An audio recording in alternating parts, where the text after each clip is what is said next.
E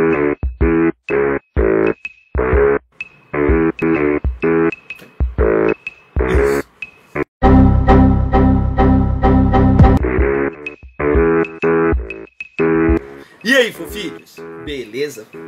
Molecada, seguinte, eu tava ali corrigindo umas provas, eu venho aqui um pouquinho no meu lab barra escritório e fuço e vai, prepara material e tal. Pensei numa coisa legal. Eu tô vendo que a galerinha do segundo ano do ensino médio, terceiro ano do ensino médio, curso, vocês estão naquele momento dando uma entrada em propriedades coligativas. E aí você vai perceber lá que a tonosmetria é a variação da pressão de vapor pela adição de um soluto não volátil. A ebuliometria ou ebulioscopia é a alteração ou a elevação do ponto de ebulição a partir da adição de um soluto não volátil. Aquele assunto que foi discutido na dica anterior. Aí, a dica que eu te dou nessa semana ainda continua falando de propriedades coligativas. Mas sabe o que é legal que eu queria te mostrar? É a ideia do o que é, na verdade, o ponto de ebulição. O ponto de ebulição é aquela temperatura que a gente verifica que a pressão de vapor de um líquido é igual à pressão local ou à pressão atmosférica. Olha só que mágico que é isso. Quando a gente fala do ponto de ebulição da água, na sua cabeça vem lá direto, 100 graus Celsius, Zulu. Bom, 100 graus Celsius vai ser a temperatura de ebulição da água pura ou sob a influência de uma pressão de uma atmosfera. Ou seja, seria ali ao nível do mar. Agora, e se eu estiver num lugar mais alto?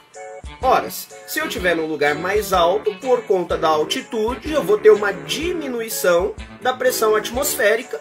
Naturalmente, eu vou ter uma diminuição do ponto de ebulição. E o contrário também é verdade. É só você pensar na panelinha de pressão. Panela de pressão, você aumenta a pressão interna ali no sistema, ou seja, o líquido vai enxergar uma pressão local maior que a pressão atmosférica. Logo, essa pressão, no caso a atmosférica de um ATM, logo, ele vai ter uma temperatura de ebulição maior.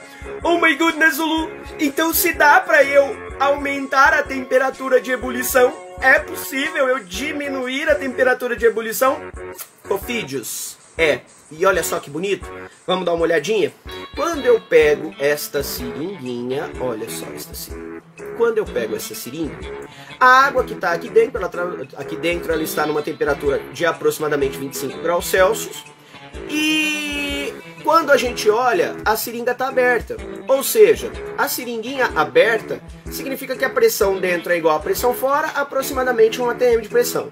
Agora, olha que interessante. Quando eu tampo a seringa e puxo o êmbolo, olha o que começa a acontecer. Eu começo a verificar o fenômeno da ebulição querendo acontecer. Zulu, eu não vi bastante. Eu vou diminuir a água. Aproveitei para regar minhas plantinhas. Agora vamos tentar ver, porque agora eu vou diminuir ainda mais a pressão. Olha só.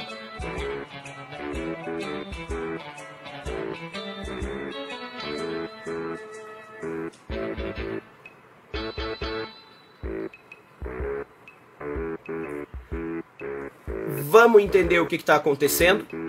À medida que eu diminuo a pressão, puxando o êmbolo para baixo, eu estou deslocando a pressão local.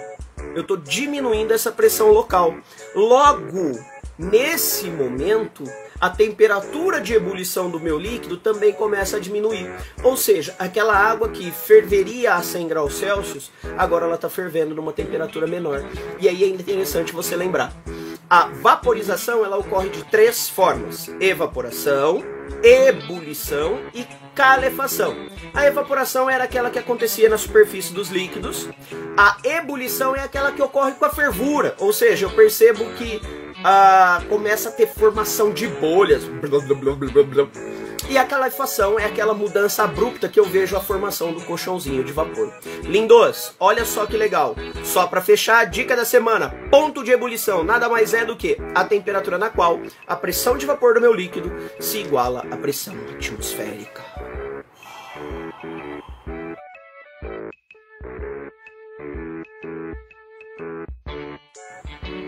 Louco, não? Cara, Pior que ficou louco. Beijo, beijo, beijo. E até breve. Boa semana pra todo mundo. Tchau. Agora eu quero ver desligar isso aqui. Onde que eu desligo? Aqui.